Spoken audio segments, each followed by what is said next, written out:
Warning, this content is for entertainment and educational purposes only.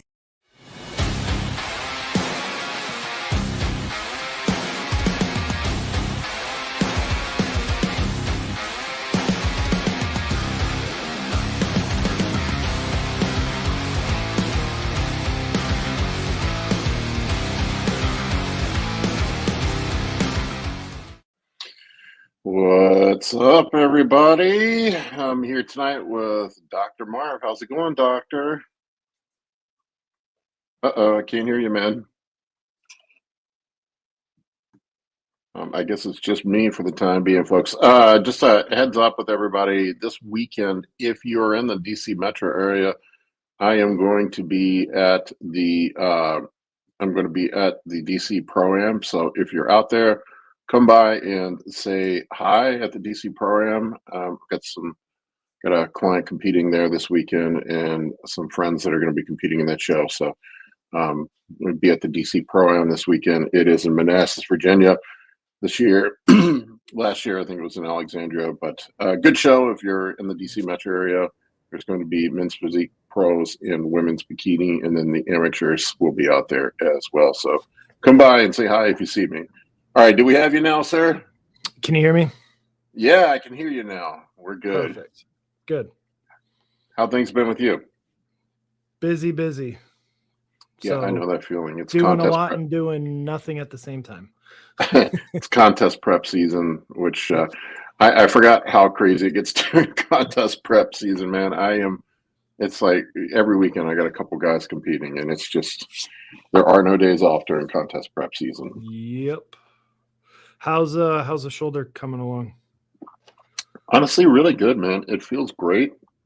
I'm surprised at how little pain I've had. It's been, we'll focus on some rehab and injury questions tonight for folks if they have them. So get your questions in if you got them. But yeah, I mean, so far so good. It's definitely a little stiff, but I after everybody told me horror stories about having the bicep tendon reattached and the shoulder surgery, how bad it was. I honestly think my shoulder was so jacked beforehand. I was in so much pain beforehand. It really wasn't any worse. Mm-hmm. It's probably from a 7 to a 5. So to us, you're like, oh my God, this is relief. Yeah. It actually feels better, I think. Now I just did PT today. I'm definitely working on the range of motion. I mean, it's about 7 weeks post surgery. I can get my arm up there. I think that's pretty good. Yeah. But yeah, they went in and he wasn't sure, like when before I had the surgery. I'm going to sneeze. Sorry, everybody. Allergy season. Before the surgery, he told me that he wasn't sure if the bicep tendon needed to be repaired or not. He said you may come out of the surgery and I fixed it, and you may come out and I may not. Mm-hmm. Yeah. He said I just got to go in there and look. And the bicep tendon was worse than he thought, and the shoulder itself was better than what he thought. Okay. So he said I wasn't completely bone on bone yet, but it's not. There ain't a lot left. Yeah. So I guess that's good news, right? Did they do any PRP? No PRP. Okay. This is the the bicep tendon. Yeah. And Man, you're lucky that you went in. Yeah, I know. He told me he said I'm lucky I didn't. Yeah. I didn't rupture it.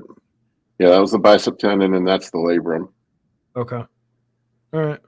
The labrum he didn't have. He just debrided it. He said he cleaned it up, and he said it should. The same thing with the supraspinatus. Okay. But he said he thought that those were a result of the bicep tendon causing issues. Yeah.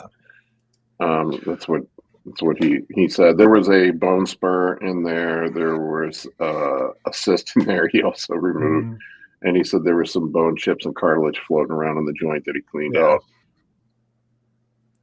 Well, what's funny is statistically the most common person with a full thickness rotator cuff tear is an elderly female. That's funny. And what's interesting is over 50% of all rotator cuff tears are asymptomatic. So it's like, it's interesting. So if you get unnecessary imaging, the results are pretty apparent. Like unnecessary shoulder imaging, over 90% of people will find like an abnormality, but they'll be symptom free. So yeah, so it's always interesting of like imaging versus presentation of what somebody actually has. Yeah. I had symptoms and the imaging was correct. Yeah. was bad. Yeah. And, Yep. and I ignored it for 2 years and let it get worse. Yeah. Yep. He's like, if you got this labrum fixed 2 years ago when I told you, Yeah. or if we'd looked at it, you probably wouldn't have had all this problem. So I'm like, okay, Yeah. all right, well, whatever. I got my pro card in the meantime. Yeah. Well, I mean, the trade-off, well worth it. Come on now. Yeah, no, but honestly, it feels pretty good. Now there's still, I'm just using bands right now. That's all they'll let me use. Yep. 8 weeks, which is, I got 1 more week to go. I'll be 7 weeks post surgery on Monday, and they said it's 8 weeks we can start doing some really light resistance work, like 5 pounds or less. Yeah. Yeah, they're doing resistance bands because of, as you know, but in case for listeners are like, why would you start with resistance bands? Because how the band loads you, there's not eccentric loading, and eccentric loading is what breaks down the tissue. So because of that, it's a lot safer. Yeah. So they're doing that where it's mostly concentric. Yep. So that's why they start with resistance bands, range of motion. You want to get full range of motion back before you start loading, or as close to it. So yeah, that's why they're doing that stuff first. Yeah, they said I'm ahead of schedule with range of motion. Good. You'll be ahead of schedule because you actually live a lifestyle that's conducive to healing, right? Because I know you're doing everything under the sun to heal, and we know what I'm talking about. Plus, you're eating and you're getting blood flow. Like cardio is one of the best ways to heal post-surgery, as long as you're clear to do it. You just need blood pumping and you'll be good to go. Yeah, that's kind of my thought process too. Yeah, right now it's isometric range of motion. Yep. Mm-hmm. I still am going to the gym just for my own sanity. I go about 4 days a week. Yep. And I'm just doing cardio and I'm doing unilateral movements. Yeah, did we talk about that last time, the crossover effect? Yeah, and I've seen studies that show, I think we did, but I've seen studies that show that it actually will prevent atrophy on the other side. Correct. So to what we're talking about for listeners, there's something called the crossover effect. Say you're immobilized, or like Paul, he had surgery. Well, you could train his right arm super heavy. It'll maintain strength and size on the injured side, even if it's immobilized, or especially if it's immobilized. And then it probably will speed up healing. I will say anecdotally of what I do, I'm a performance chiropractor in the Houston Bay Area. If I could get my folks to train the other side, now everybody worries about being asymmetrical and unbalanced. It'll come back once you could train. If I could get somebody to buy in and do heavy training on the non-injured side, they recover way quicker. And it also could be blood flow, but two, you already mentioned it, mentally. Yeah. Getting into the gym is huge for us. So, yeah, like the mental component of injuries, nobody talks about. And I did the same when I had my ACL tear, and I was pretty much back to, I'd say about 85% at 6 months, and then I was back to full bore training in about 7-8 months, which I think is faster than most people with the ACL tear. Yeah, yeah. And ACL tears take 2 full years to heal. So, yeah, it was. I would say it was 2 years before I felt confident in it. Mm-hmm. Yep. Yeah, it was a little, and still, 6 years later, it's still that. It's funny that left leg is still a little bit atrophied.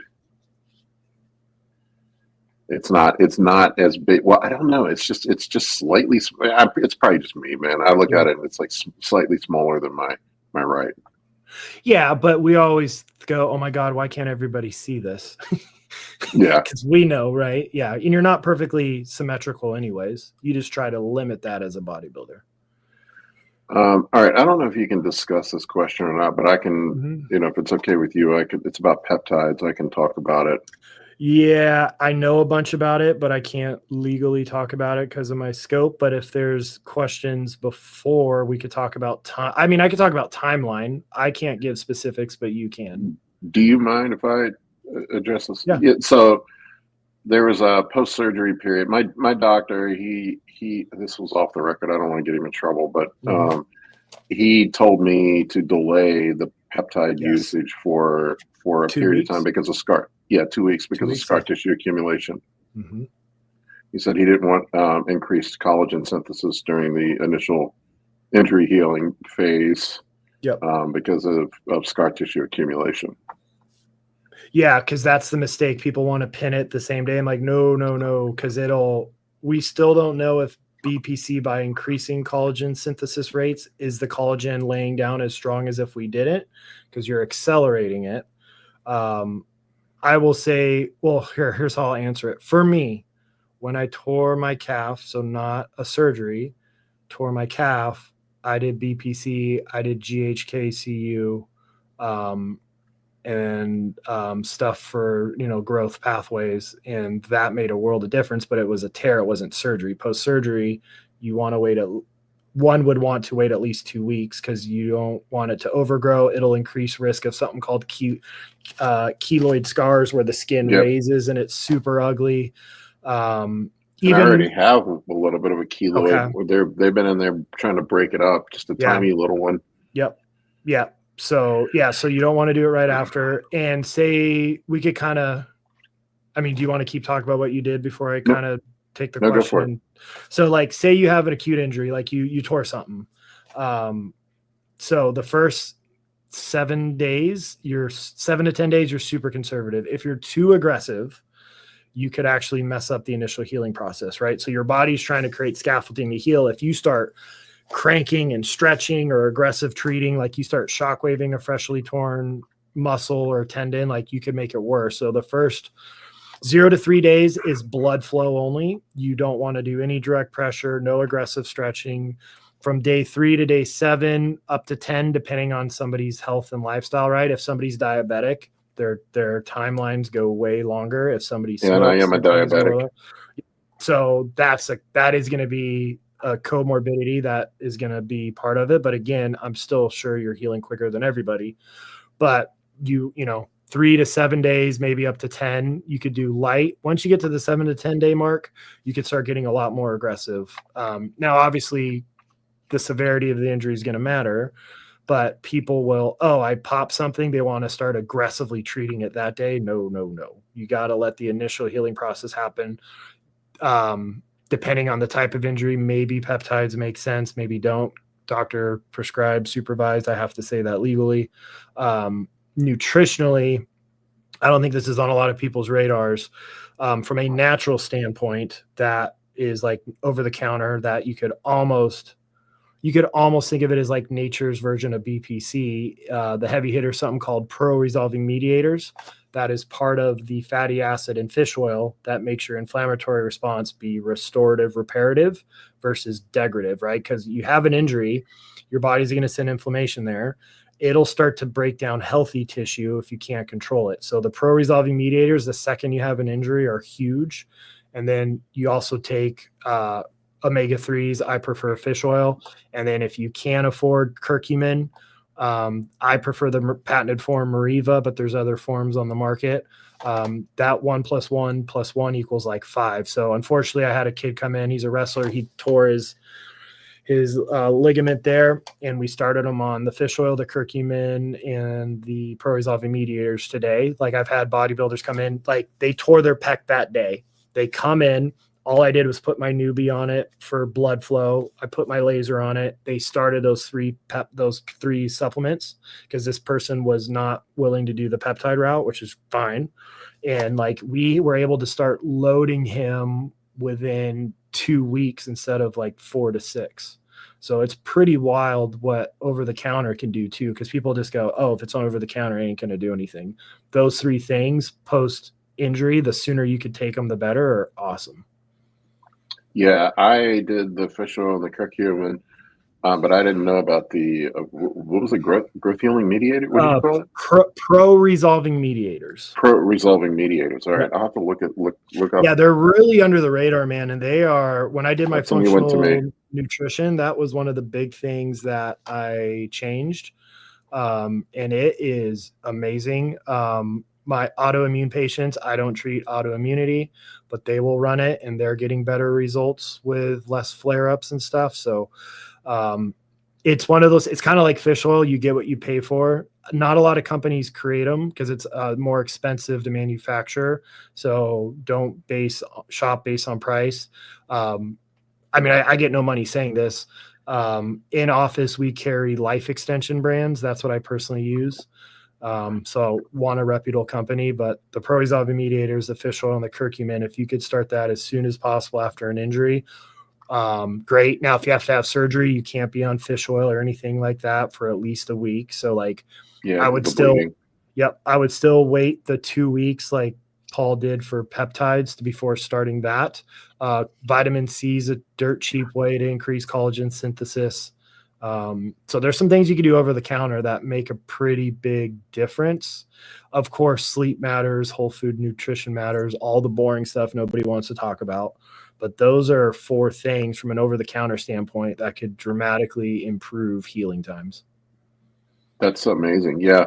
And I know we mentioned it before, when we talked before, like guys, I get guys all the time that think they're worried about getting fat and doing a calorie deficit post surgery. That's a bad idea too. Yeah. Yeah. Small surplus, give your body what it needs to heal.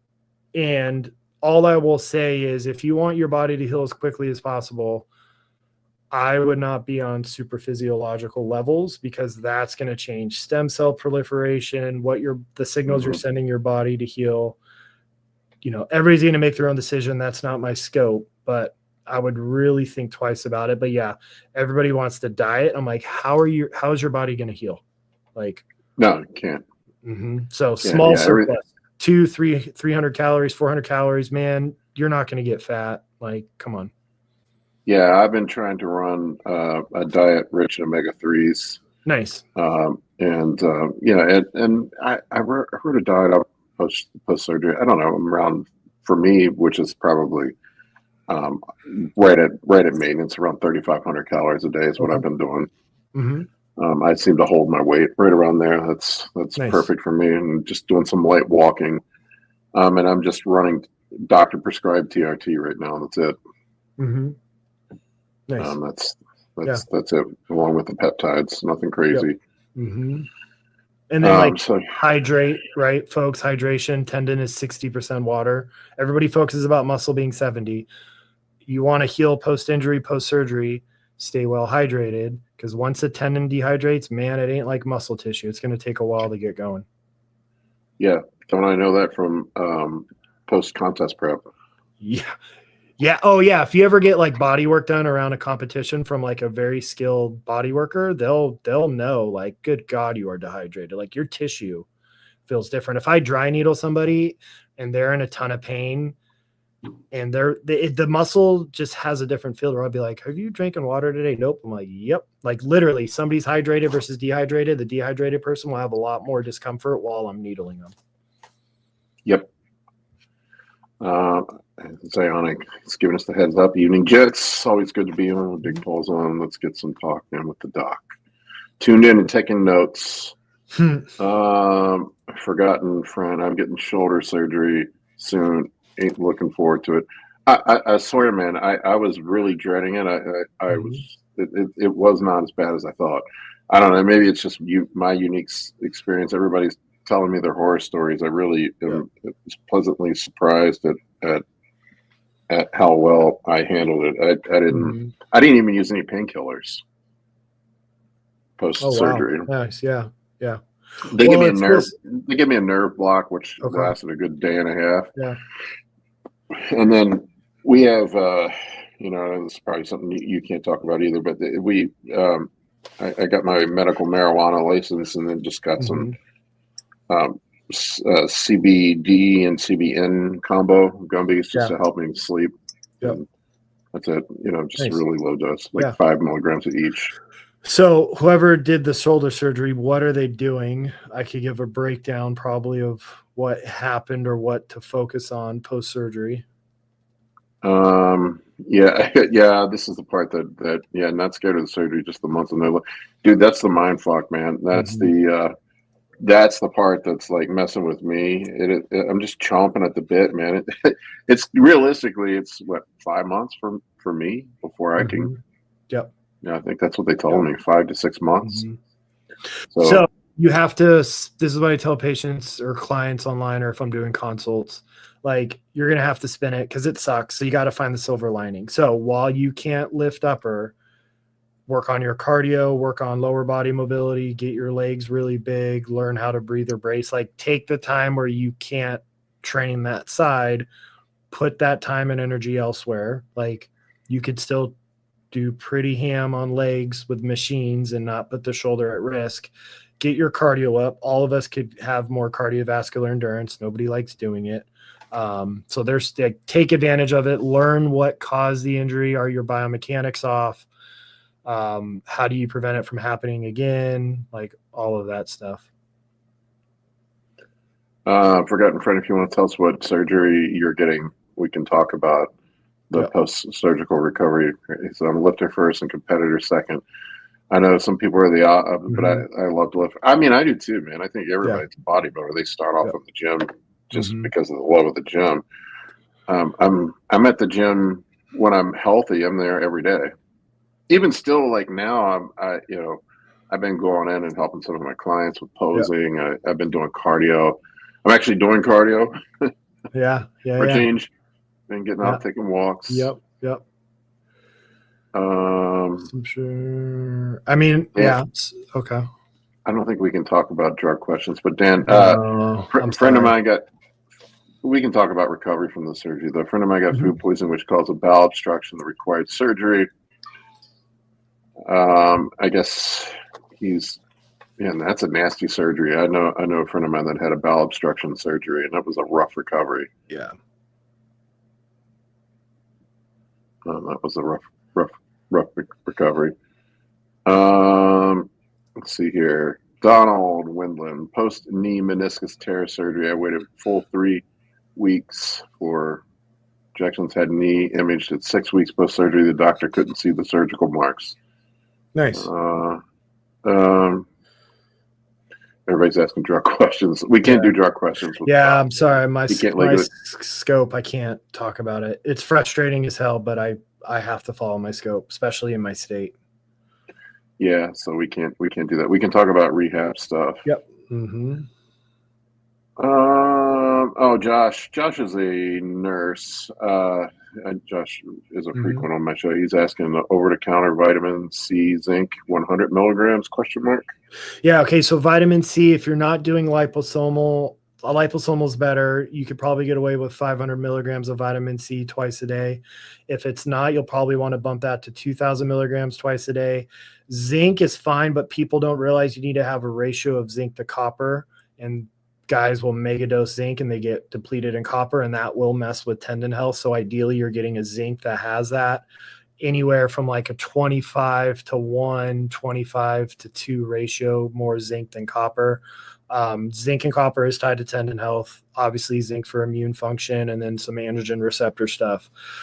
So vitamin C, 500 milligrams twice a day, liposomal, 2,000 if regular vitamin C. Rose hips for extended release is bullshit. It doesn't extend it. So if you have to pay extra for it, don't get it. Zinc, just make sure you're getting in enough copper, because a lot of I didn't realize that about the zinc either. Yeah, a lot of bodybuilders by nature are copper deficient. I think that's why I'm glad GHKCU is getting a lot of press as of lately. I will say for myself personally, I've used GHKCU for all my injuries for at least 4 years, and it's crazy how much quicker it heals. Or I've got really bad elbows that I've had 9 surgeries, but Paul has me beat. I need 3 more. I've got bone chips and elbows. It's a cool party trick. You could literally hear them crack and pop. And after every arm day, this is me. This is not direct medical advice. I would just put the GHK kind of in my triceps post arm day. Yeah, I was a little sore, but the elbows did so much better. And there might be a little site growth. Maybe not. That's to be determined. But I think GHK has been helping so many folks because our diet's typically deficient in copper. Yeah, I have some GHK. I haven't started it yet. Now you're encouraging me to use it. This makes me feel good. Mark said he had the same surgery, competed in the show exactly a year later. 61 years old, did exactly what the doc said. Awesome. That's awesome. Giving me hope. I'm hoping to get on stage next year. Oh, the good news is I've been focusing on my health and keeping Yeah. getting my health right. I had my echocardiogram done on Monday. I always cross my fingers because of things I do with the echo, but I had an ejection fraction of 66%, which is I guess pretty good for my age. Yes, that's awesome. Yep. So all those heart health protocols seem to be working. Yep. Basically just manage blood pressure and keep. Yeah, I also had a calcium CT scan done in 0. So you did a CT angiogram, not a coronary calcium score? Yes. Good. Okay, so folks don't realize this. This is education only because I'm musculoskeletal. CT angiogram is what I would personally do because that shows soft plaque. Coronary calcium score only shows hard plaque. So that really shows your heart about 8 to 10 years ago. It will not pick up soft plaque. So at least here it's like an extra $120 to do a CT versus the coronary. Pay $120 because it's the most accurate picture of what's going on. Yeah, I've been seeing a lipidologist since I have diabetes. And he was the one that told me about the soft plaque thing. Yep.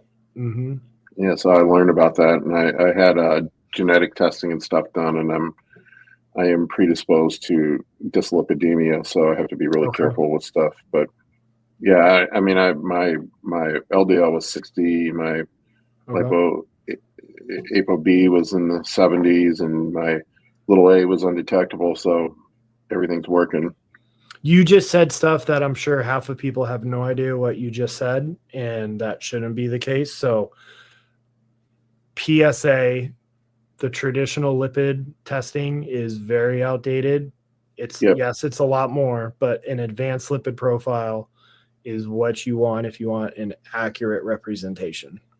Yeah, it's not cheap. It's called Cardio IQ. Cleveland Clinic does it. That's what I did. And then they actually check the particle sizes and everything. So you can see if you're like, I have the particle sizes that are dangerous, but everything else is low. So the doctor said that's fine. It's just that I have to keep everything low. So that's soup. So CT angiogram and advanced lipid profile. If you're going to spend to get the testing, spend what you got to spend. Is it frustrating? It's so much more. Yes. But if you're going to call yourself reduced risk, or I know people say safe use, which I'm not a huge fan of because it's not safe, but if you want to be doing the preventative stuff, you've got to do it the right way. I did that. I did the full thing, man. I did the aortic ultrasound. Good. Yeah. Check everything, make sure I don't have any sort of bulging or aneurysms going on, because bodybuilders died from that shit. You get a ballooning of your aorta, and then your fucking aorta explodes, and then you die.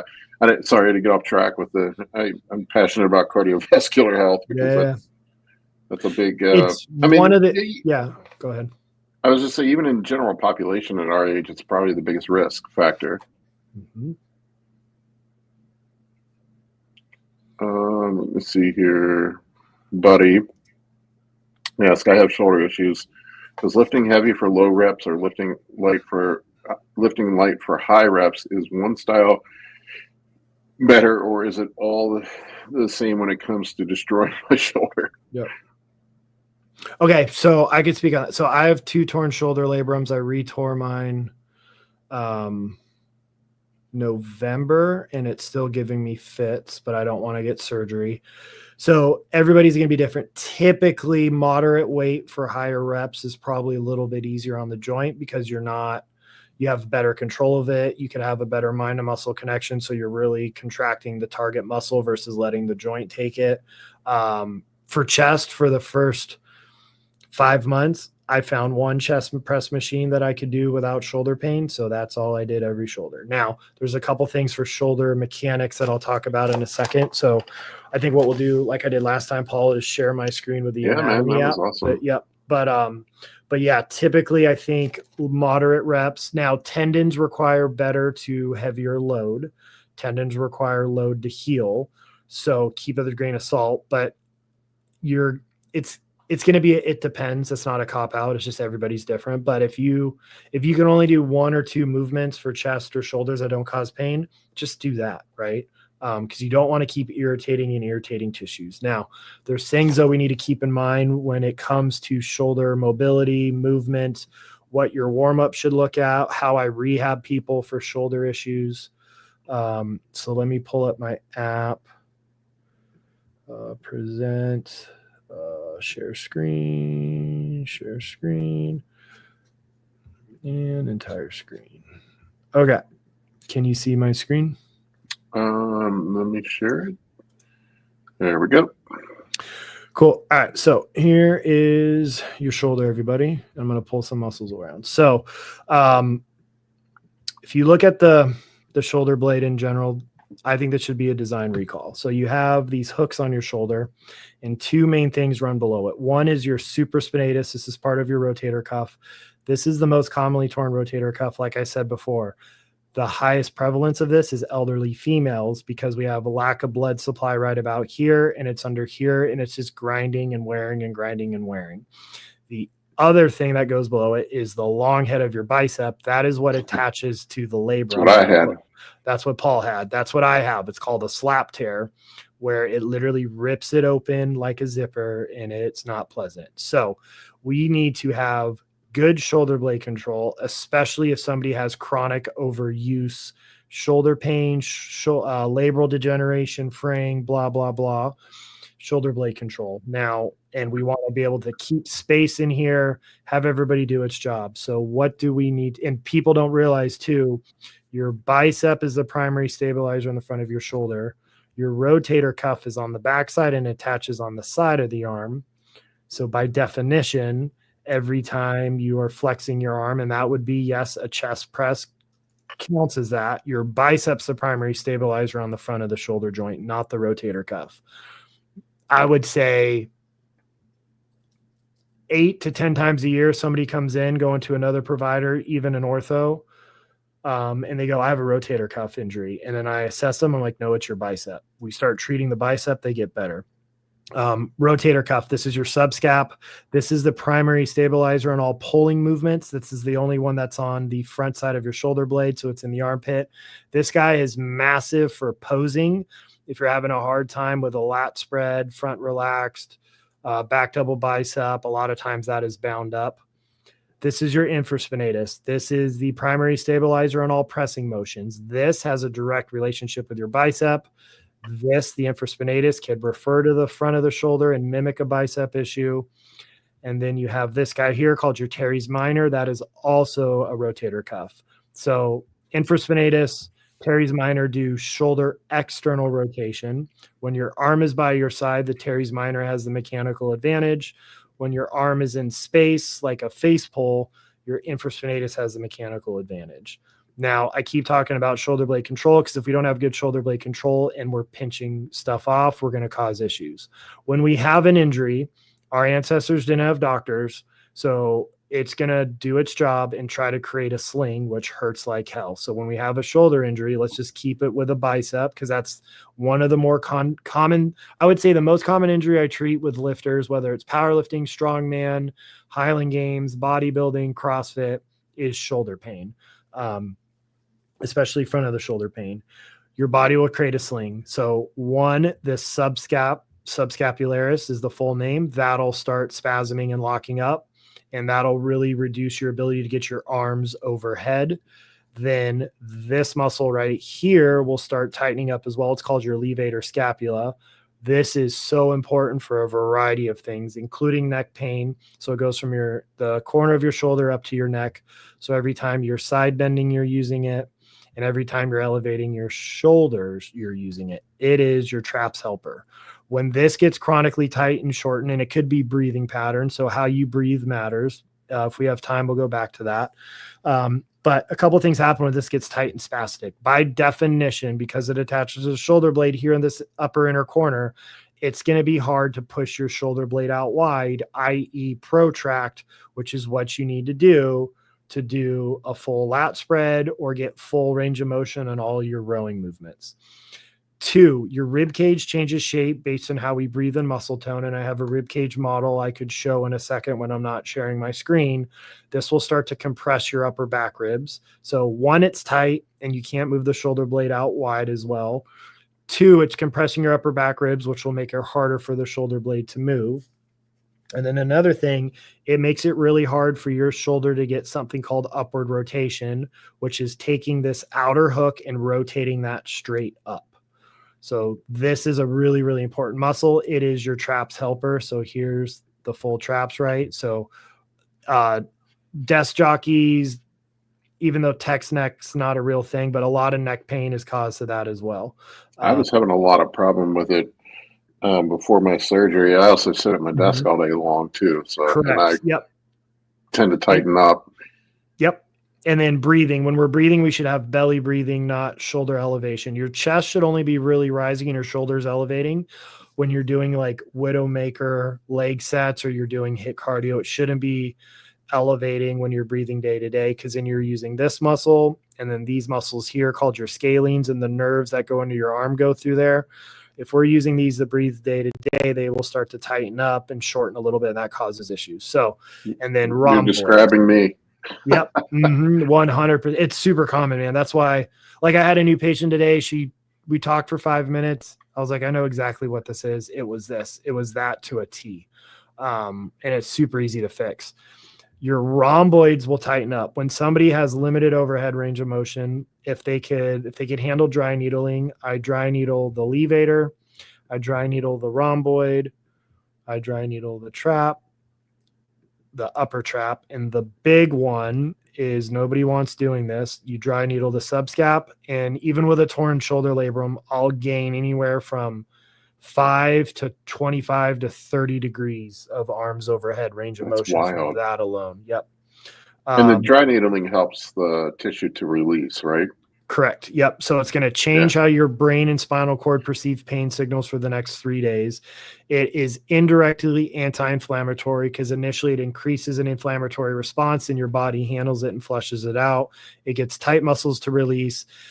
Up here, I'm worried about lungs, so I have to pinch and hold you the whole time. But you could add TENS units to them. So all my power lifters, oh shoot, I'm sorry, I just messed that up. They'll come in and I'll needle their glutes and I'll hook the needles up to a TENS unit. So the entire needle is electrified. And then I'm doing specific frequencies to help with motor unit recruitment, i.e. strength. And they all swear they're stronger. And I'm blessed to work with, one patient squatted 925 pounds raw recently. Like if these guys say they're stronger, I'm going to believe them. So up here, you don't leave a needle in. I know some providers do. Man, you're risking puncturing a lung. It's not worth it. So back to, that's how I treat that stuff and what will naturally happen. Now, in terms of shoulder blade control, there's 2 major muscles we want to work on. The first one, and I talked about this last time we were on, is your lower traps. Your traps, but your lower traps in particular. So here's your upper trap. Its job is to elevate the shoulder. And yes, it will weakly upwardly rotate the shoulder blade, which is taking that hook and elevating it up. Your middle, and obviously that's deadlifts, RDLs, carries, shrugs. Do you want to shrug? I don't know. I'm sorry, Paul, I'm going to do a shameless plug. Skip Hill and I have our podcast Between Two Dumbbells. We literally did a trap episode talking about should you shrug or not. So that's involved with that. Then you have your middle rhomboid. That is shoulder retraction. So every time you're rowing, you're using that. Lower traps, we typically neglect as a bodybuilder because in order to really prioritize that, your arm needs to be parallel to these fibers, which is like a Y raise, which is very rarely done.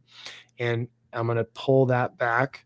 It attaches here. So that is one of your biggest upward rotators, which is, again, taking these hooks and rotating it up so you could get overhead, because a lack of upward rotation is typically what restricts people in an overhead motion, whether it's an overhead press. I know behind the neck presses are like outdated.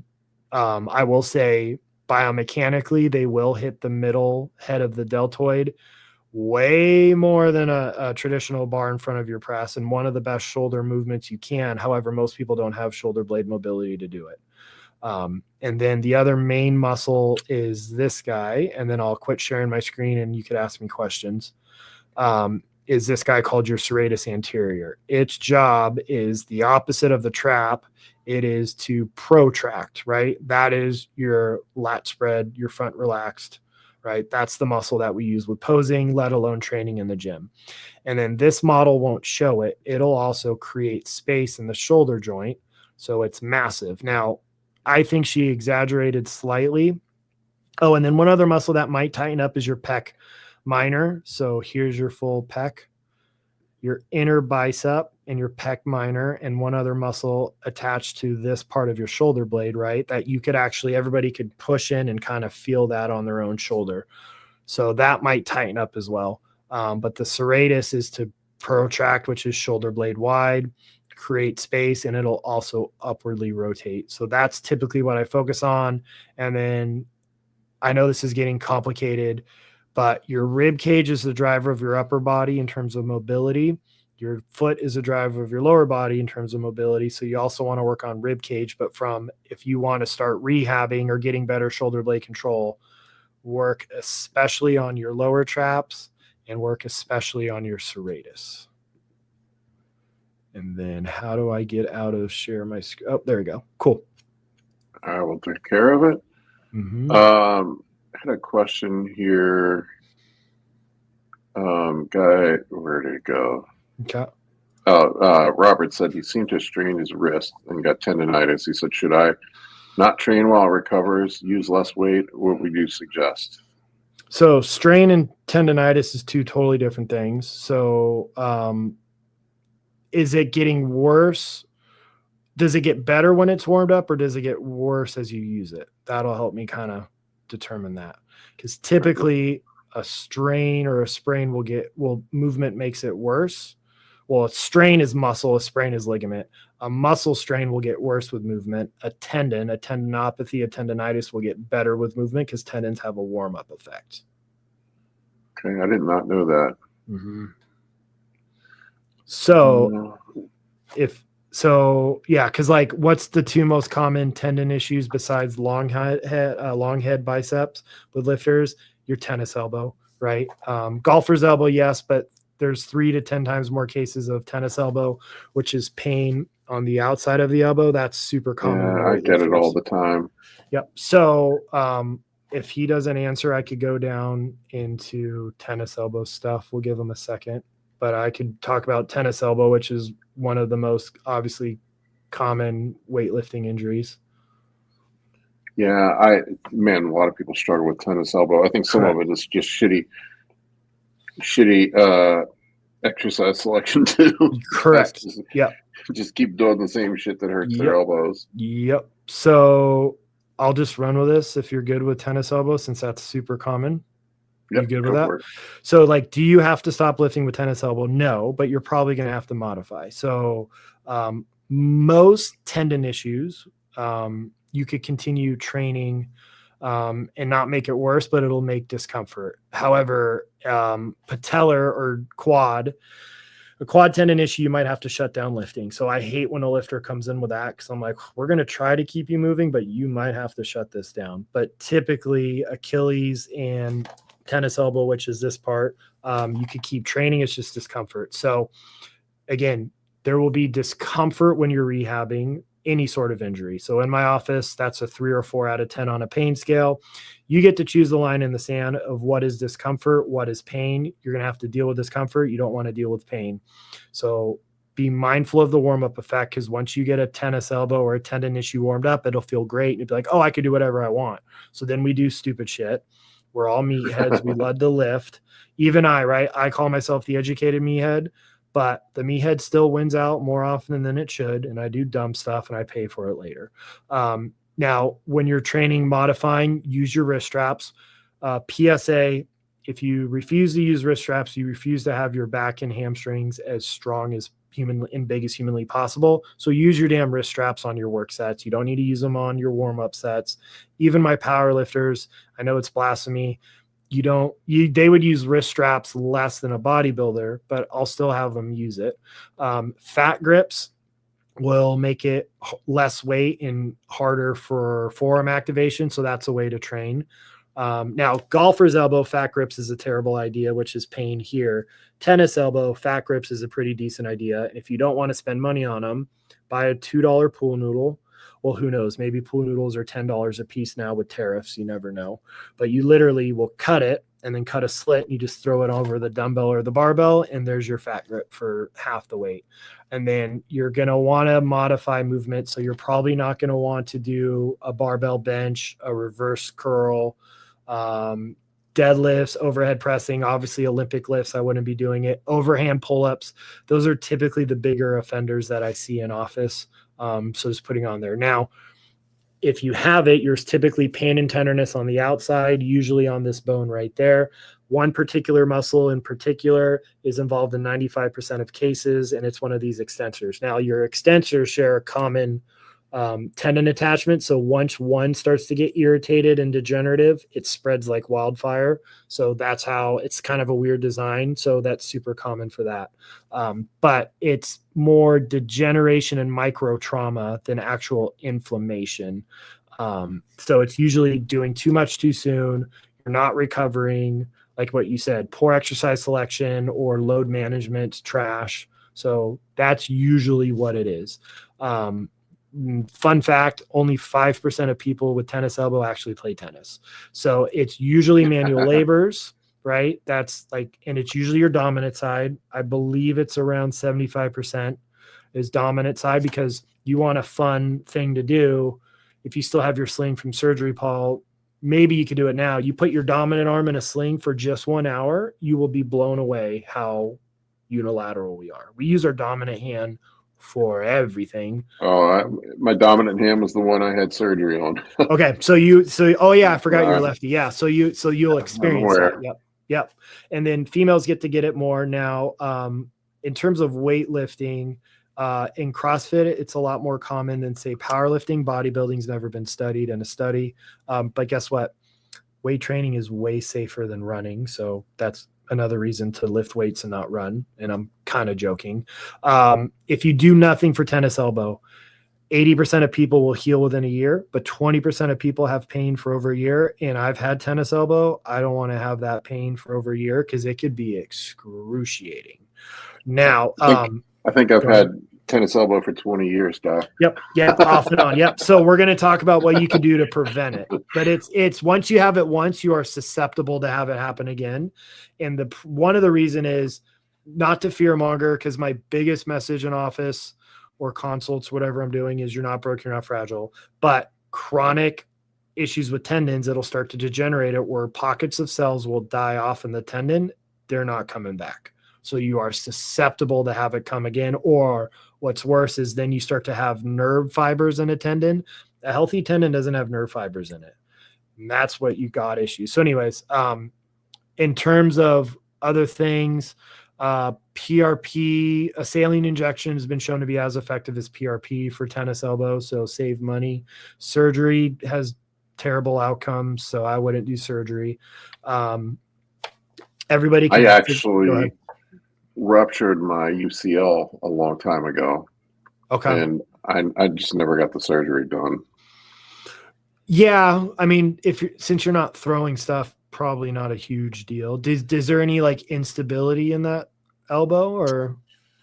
No, I don't. Bodybuilders, we don't do weird twisting. I didn't even notice that I had it. Like I was having elbow pain, like really bad elbow pain. And I went in and had an MRI done, and the doctor was like, you know, you don't have a UCL. It's like completely calcified. It's like, yeah.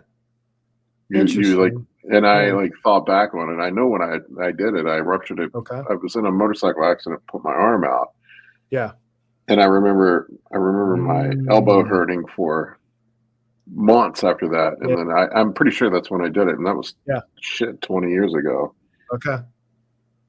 So yeah, you're great at sticking your head in the sand and just saying, just keep doing it. Oh, I'm really good at ignoring problems. I did that in my previous marriage. Yeah, that's funny. Yeah, that would do it. So where was I? Oh, okay, yeah. So tender here. Everybody could see if they have it. You extend your wrist, stretch it, and then extend up as that pain, or you literally grab a chair, overhand grip, and lift it up. If you have pain there, you probably have tennis elbow, right? Yeah, that's definitely where it is. Correct. So it's my right arm, not my left. Okay. So I've so messed at up least on you both got sides. squared up. Yeah, which could be good or could be bad. What else did I want to say? Oh, 10, I believe it's 10%. I'm off the top of my head, have a nerve entrapment here. If you're having that, you would not want to do the tennis elbow strap. That would make it worse. Now, if you're going to have a nerve entrapment, you typically have numbness, tingling.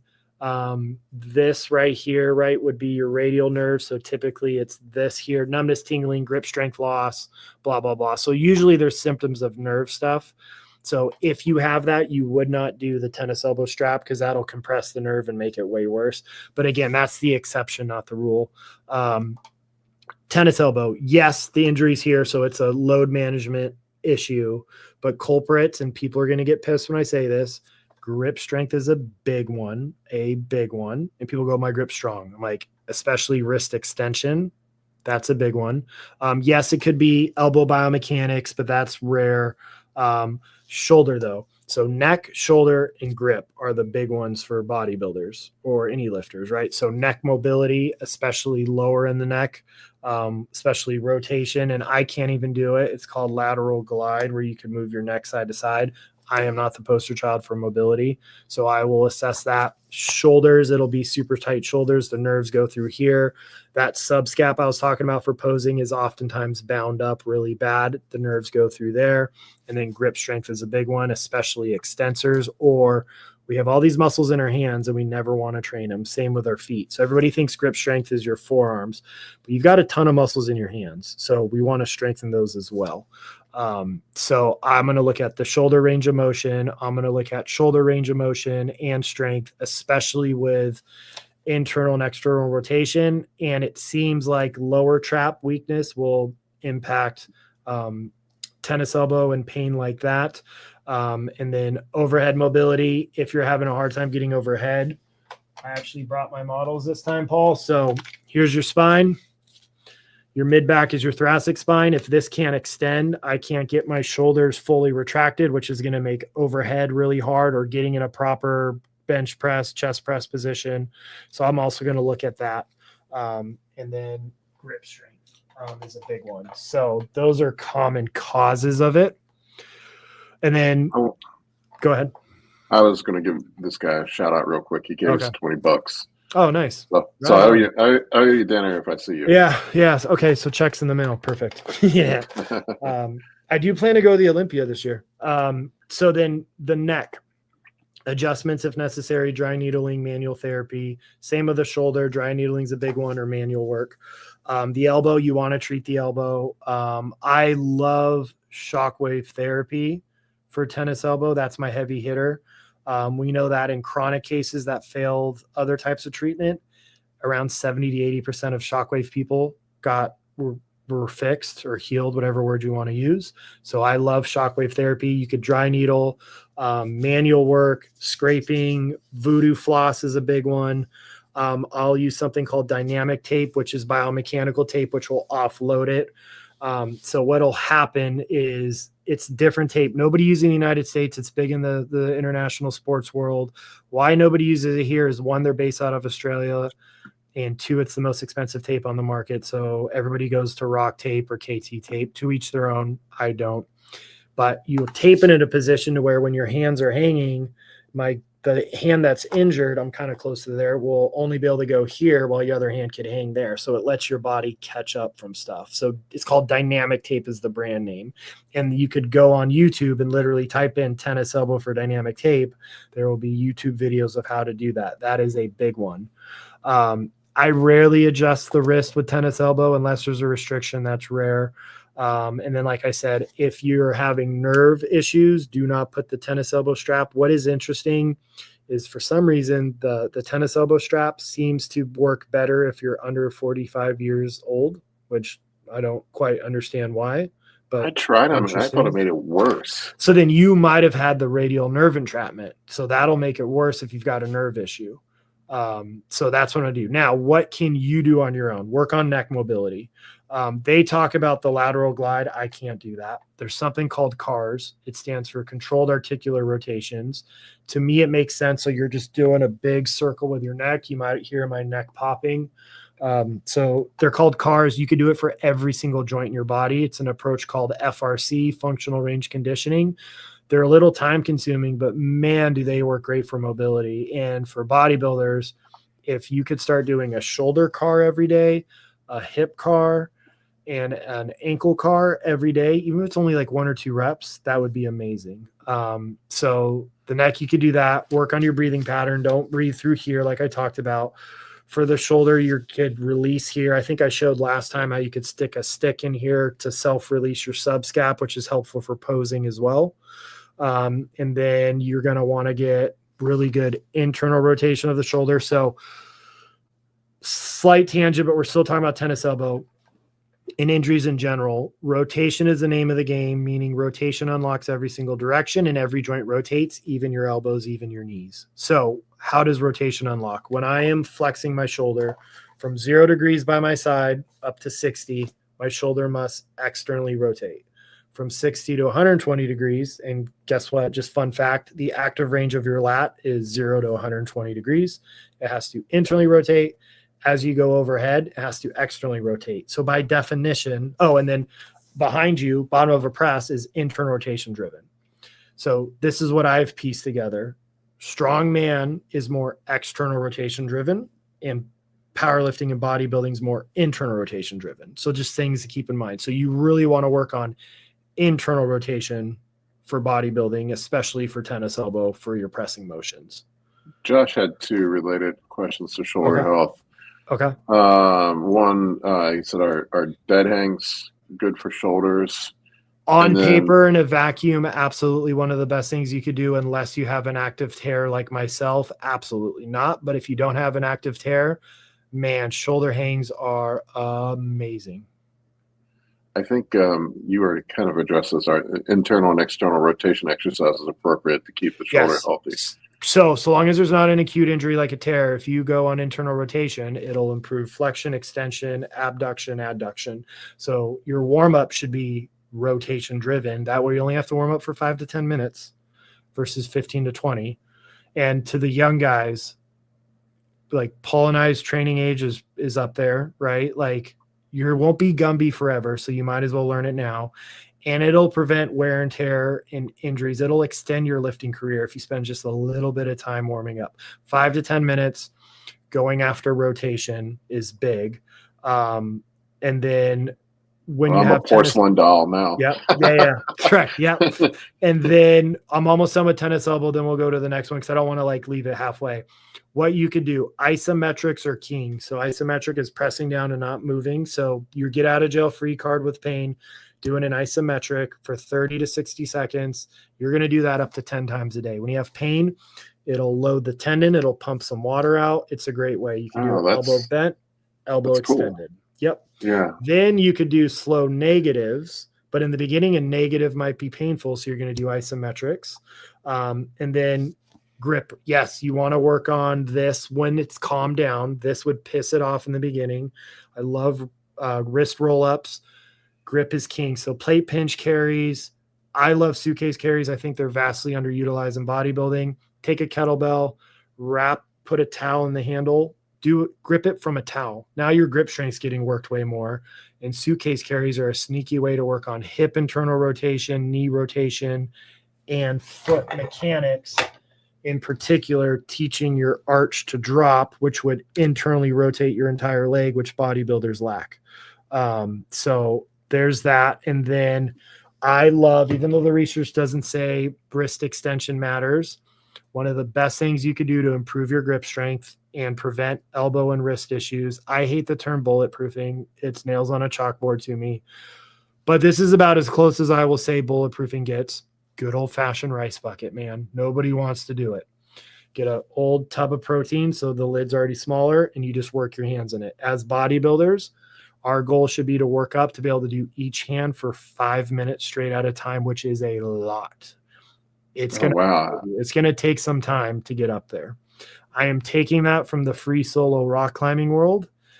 Their lives depend on their grip strength, so we probably should listen to them. The last two things, I love blood flow restriction. I have been adamant about that from the day one with the podcast, online, everything. I think blood flow restriction is grossly underutilized. It's not just rehab. I use blood flow restriction to make my workouts 10 times harder. I love it. So you can do BFR also for healing and for strength gains and hypertrophy gains, especially when injured. So like once you get back to loading, Paul, I was going to, reach out to you and say, hey, ask the PT about blood flow restriction when it's appropriate. Blood flow restriction would be amazing for you. And then the last two things, then I promise I'm done with tennis elbow and we could change the topic.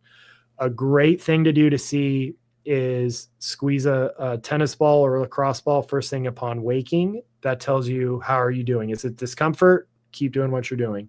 If it's pain, so a 5 out of 10 or more, you did too much the day before. And the last massively important bit of information, if I forget to tell a patient this, I feel awful because they come in all upset. And I'm like, oh, no, it's good. Tendon issues. At first, pain will dim or switch down. So it'll slowly, gradually go down relatively. Then it'll be on off, especially with tennis elbow. You'll be great. You'll be like, oh my God, my tennis elbow's good. And then you'll reach to open a door. For me, it was cutting a steak at night at dinner, excruciating pain. Don't get disheartened.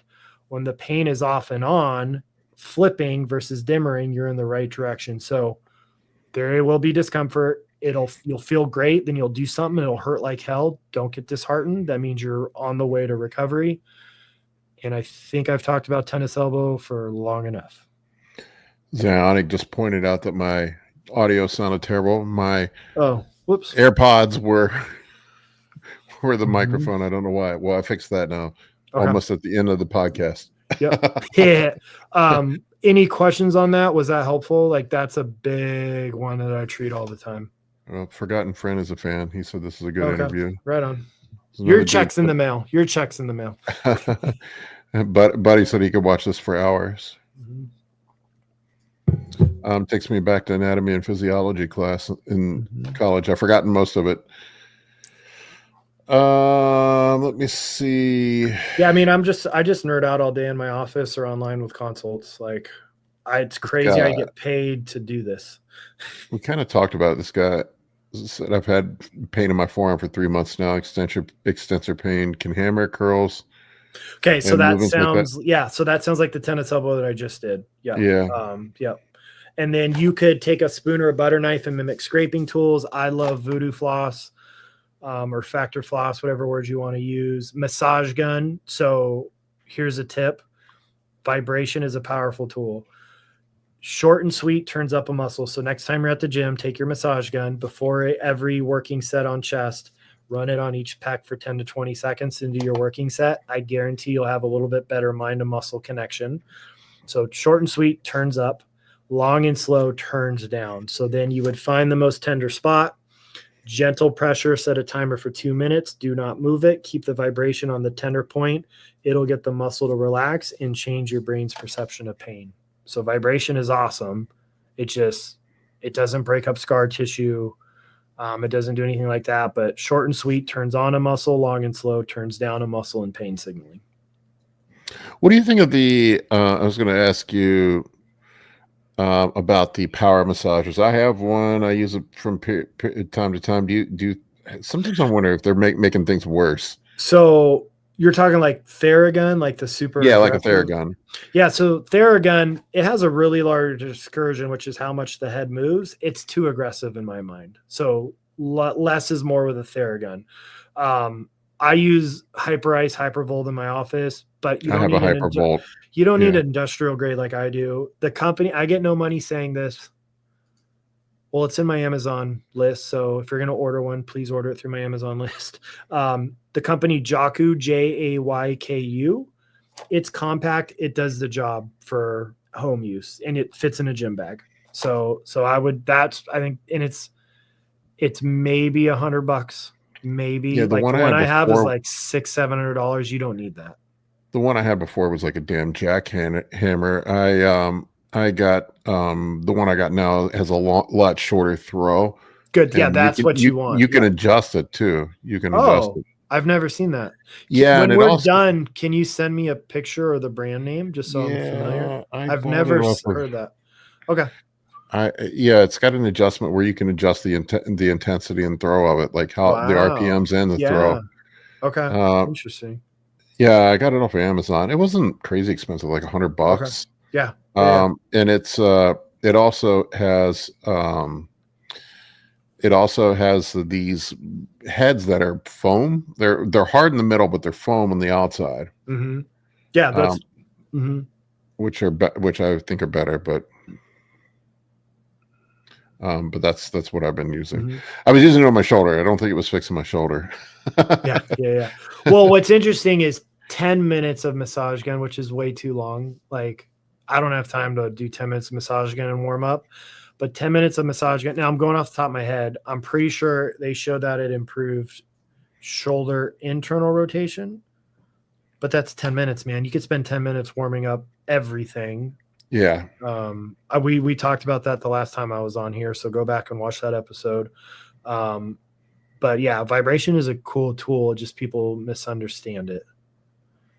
Yeah, I wonder if I was overdoing it on some things. I kind of backed off of it, but I gotta see if I can find it. I don't know where the fuck I put it, but yeah, I bought a new. I had an old one of the kind of like the first gen ones that came out, and that damn thing was like a jackhammer. Yes, they would deafen you for one. Yeah, and then you might as well just get the attachment for a skill saw with how much that damn thing moved. Yeah, they did that for a while. People came out with attachments. Well, I think that's basically what they were. Yes, correct. Yep. Yeah, the ones the ones now are just so much better. They're quieter and they're just better. Yeah. I mean, even the ones at Costco are decent. Patient brought it in. I'm like, yeah, that's plenty for you. You're not doing what I do. And to be honest, I don't use my massage gun a ton. I really don't. I'll use it more for rehab, proprioception. Somebody has a low back strain and I needled their entire low back. I mean, today, high level CrossFitter came in, like CrossFit finals games, tweaked his back.